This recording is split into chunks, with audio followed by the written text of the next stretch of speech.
Bienvenue à tous dans votre émission À l'affiche 100% théâtre et spectacle à la une.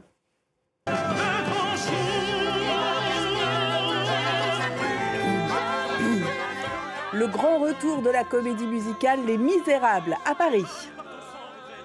32 novembre 2005. Me voilà chancelière d'Allemagne. Allô? Angela Merkel, star inattendue de stand-up. On en parle avec mon invitée Anna Fournier. Qu'est-ce qui se passe? Pourquoi il y a un chien? Et le cercle des poètes disparus, Au capitaine, mon capitaine, avec Stéphane Fraisse. Bonjour à tous et bonjour Anna Fournier. Bonjour. Ou devrais-je dire Madame Merkel? Oui, de temps en temps, oui. Vous l'incarnez tellement sur scène. C'est fou, c'est complètement fou. On oublie que c'est vous. Comment est-ce possible? C'est beaucoup de travail. J'ai vraiment travaillé mon accent allemand. J'ai travaillé la posture d'Angela Merkel, les fameuses mains comme ça. Je travaille avec ma costumière aussi à retrouver sa silhouette. Et oui, j'ai l'impression un peu de vivre avec elle depuis quelque temps. Ce seul en scène au théâtre de la Pépinière à Paris m'a totalement happée. Pour ceux qui découvriront l'histoire de l'ex-chancelière allemande, vous en sortirez incollable. Et pour ceux qui la connaissent, c'est jubilatoire. Et pourtant, Anna Fournier, le sujet, la vie de l'ex-chancelière Merkel n'est pas forcément un sujet humoristique a priori. Non, c'est difficile à concevoir de prime abord, mais je pense qu'il y a quelque chose de toujours assez drôle dans ces gens qui ont des vies, qui sont des gens plutôt ordinaires, dans des vies très extraordinaires, quoi. Et je pense que justement l'aspect très simple, très humble d'Angela Merkel est un endroit assez fascinant et qui peut permettre l'ouverture au rire. Et puis il y a aussi chez elle, comment dire, quelque chose d'assez secret, d'assez shakespearien finalement, qui permet d'aborder le personnage avec beaucoup d'entrain et d'ouverture, quoi. Angela Merkel, fille de pasteur en Allemagne de l'Est en 1954, physicienne de formation, on apprend tout ça dans le spectacle, hein, qui a été la femme la plus puissante du monde pendant 16 ans. Et ce qu'on ne savait pas, c'est qu'elle était drôle. Regardez. Et tu sais, on a fait le défilé avec Emmanuel. Et puis après, on est allé serrer les mains des gens. Alors, Emmanuel, il a serré la main d'une vieille dame. Puis je suis arrivée derrière lui, j'ai serré la main de cette vieille dame et elle m'a regardée en me disant « Oh, je suis heureuse de vous rencontrer, Madame Macron !»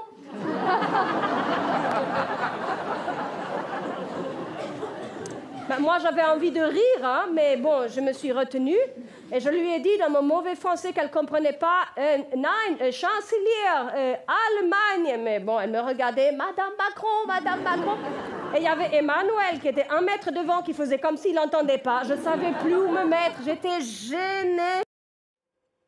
Alors c'est marrant parce que quand vous vous regardez, vous réagissez à votre propre blague. Oui, mais parce que c'est cette partie du spectacle, parce qu'il y a, je dirais, un petit peu d'imaginaire dans le spectacle pour l'amener au théâtre.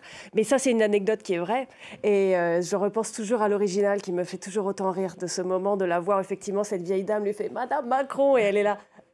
Non, c'est ça qui me fait rire, surtout, c'est de retrouver l'anecdote originale. Et la salle réagit beaucoup. C'est un petit bijou d'écriture, ce spectacle, qui tourne beaucoup autour de la question « Qu'est-ce qu'être une femme en politique ?»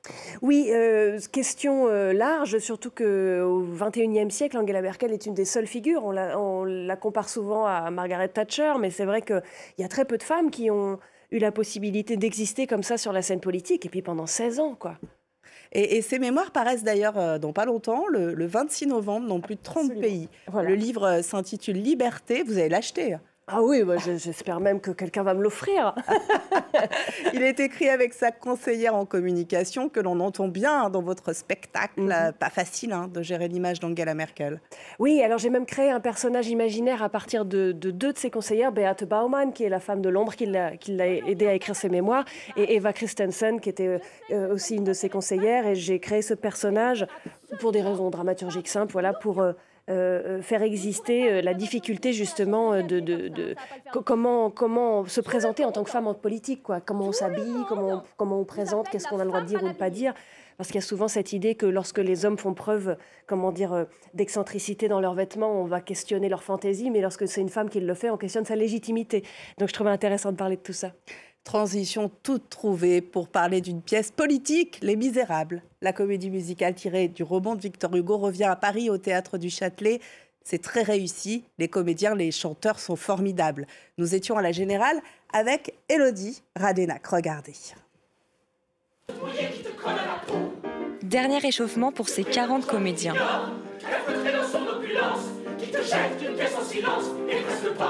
Ils s'apprêtent enfin à monter sur scène après 7 semaines de répétition.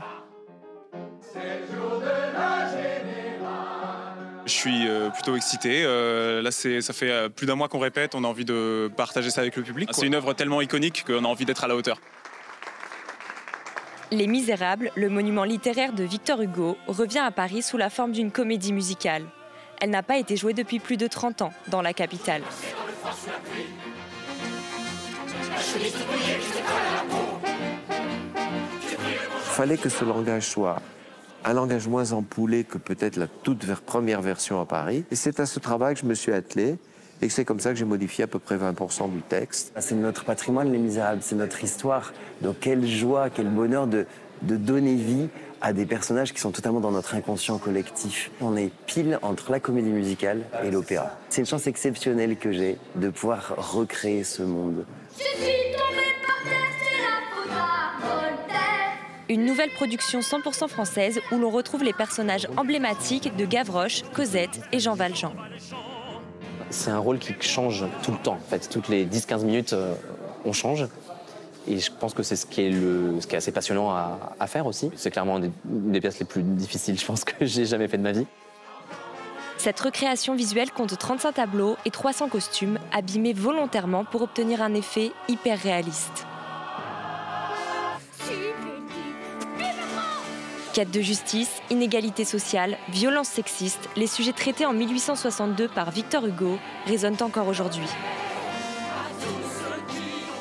Je suis maman, célibataire, et ça m'a beaucoup inspirée pour interpréter Fantine. Tant qu'il y aura de la misère sociale, tant qu'il y aura de l'obscurantisme, tant qu'il y aura un manque d'éducation des enfants, tant qu'il y aura des femmes bafouées, des femmes battues, les Misérables auront une résonance avec n'importe quel être humain sur la planète.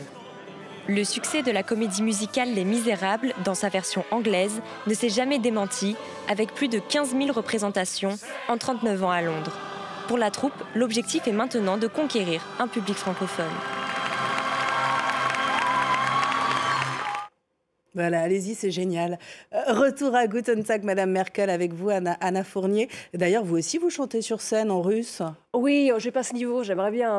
J'aurais aimé faire chanteuse aussi, ça m'aurait bien plu. Mais c'est en tout cas toute une page d'histoire qui défile sur scène de papa Helmut Kohl. À Mitterrand, Hollande, Macron, les présidents français sont très présents. Mais celui qui impressionnait le plus Angela Merkel, Poutine. Jamais sans son chien. D'ailleurs, on a retrouvé une photo. Vous allez voir, c'est assez stupéfiant. Elle avait peur des chiens et il arrivait avec son chien. Racontez-nous. Il savait qu'elle avait très peur des chiens. Et il s'est dit que pour la première fois qu'il allait la recevoir, il allait la mettre face à sa peur la plus radicale pour voir comment elle réagirait. Et elle a eu ce flegme habituel, c'est-à-dire qu'elle n'a quasiment pas réagi. Et elle a gagné le respect de Vladimir Poutine, entre autres grâce à ça, à sa capacité à gérer ses peurs. Où êtes-vous allé chercher, dénicher toutes ces anecdotes ? Alors, j'ai fait des études d'histoire avant de faire du théâtre, donc j'ai un peu renoué avec mon passé d'historienne. Et j'ai fouillé, alors je ne suis pas allée sur place à Berlin, mais j'ai fouillé plein de biographies d'œuvres de personnalités politiques qui avaient travaillé avec elle, tout ce qui pouvait parler d'elle. Et puis après, des articles de presse qui avaient vraiment parlé des sujets précis. Et j'ai fait un très gros document et j'ai gardé la plupart des anecdotes que j'avais trouvées très parlantes ou étonnantes, qu'on n'imagine pas du tout quand on n'est pas dans la vie politique, quoi.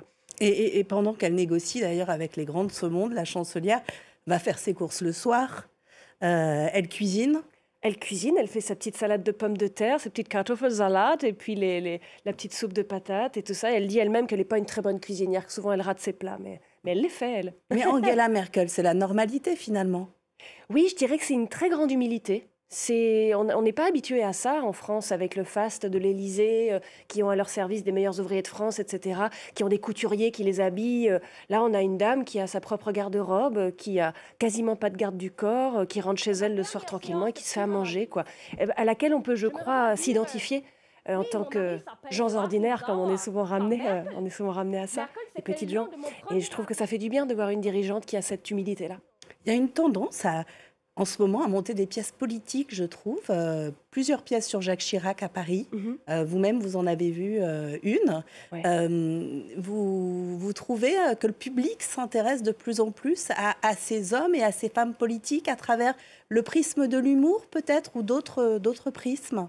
Je pense qu'il y a eu pendant les années 80-90 en France une très grande tradition de la satire politique qui a un peu disparu ces derniers temps au profit des réseaux et une espèce de retour à une politique réelle, brutale, immédiate, et qu'il y a, et dans la temporalité du théâtre et dans, comment dire, une certaine mise à distance que permet le théâtre, l'endroit de l'humour qui fait qu'on peut rire des choses même quand elles sont graves, et c'est important aujourd'hui, je trouve. Merci infiniment, Anna Fournier. Merci à vous. Guten Tag, Madame Merkel, votre pièce est d'ailleurs prolongée parce que c'est un grand succès au Théâtre de la Pépinière à Paris du 12 janvier au 1er avril 2025. On se quitte avec un autre de mes coups de cœur, l'adaptation au théâtre du film Le Cercle des Poètes Disparus, qui fut un immense succès au cinéma à sa sortie en 1989. Olivier Soliveres met en scène ces jeunes élèves d'un lycée très strict et leur rencontre avec le professeur John Keating, adepte du Carpe Diem. La pièce de Molière reste très proche du film et le charismatique Stephen Fraisse incarne avec brio le regretté Robin Williams. Je recommande vivement au Théâtre Libre jusqu'à la fin de l'année et ensuite au Théâtre Antoine dès le 4 janvier. L'info continue, vous pouvez retrouver cette émission en intégralité sur france24.com et tous nos réseaux sociaux. Je vous dis à très vite. Merci de votre attention.